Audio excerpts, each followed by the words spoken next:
La posizione della Giunta della Regione Veneto e del Presidente della Regione Luca Zaia sulla questione Trivelli in Polesine non è cambiata. Viene ribadito attraverso l'ufficio stampa ricordando che l'attività di trivellazione in Polesine nel passato ha creato importanti fenomeni di subsidenza con le relative conseguenze. La Regione Veneto ha chiesto con fermezza ai ministeri coinvolti che non si imposti alcuna nuova attività estrattiva e che per studiare ogni possibile rischio sia avviato un tavolo con i più autorevoli esperti che esprimono un autorevole parere prima di ogni possibile azione nei nostri mari e sulle nostre coste.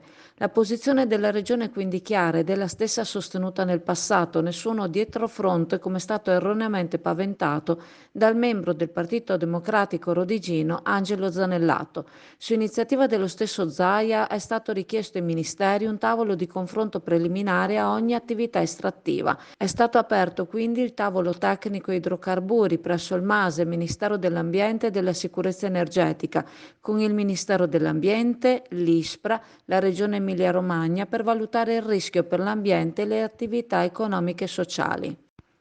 Qua si terrà conto di ogni preoccupazione, anche locale e territoriale. In questo tavolo la Regione farà valere il proprio peso a tutela delle comunità e del territorio veneto, tenendo in considerazione anche l'impatto ambientale di possibili impianti.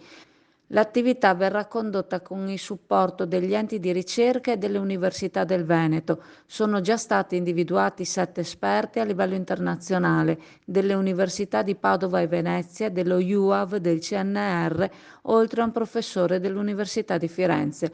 La Regione inoltre presidia il tema con una decina di dirigenti e funzionari dei settori energia, ambiente, valutazioni ambientali, difesa del suolo, pesca, turismo, biodiversità, progetti speciali per Venezia.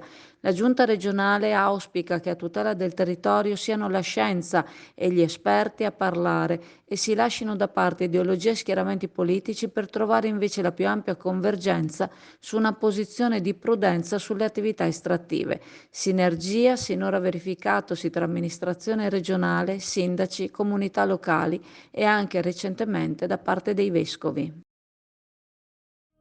SD Auto informa della novità per il 2023, la revisione dei carrelli in sede. Si effettuano revisioni in sede dei rimorchi di massa complessiva non superiore ai 3.500 kg, 01 e 02, di carrelli per imbarcazioni, per moto, per auto, roulotte, trailer per il trasporto cavalli, carrelli tenda, carrelli trasporto animali e tutti i carrelli di massa complessiva non superiore ai 3.500 kg.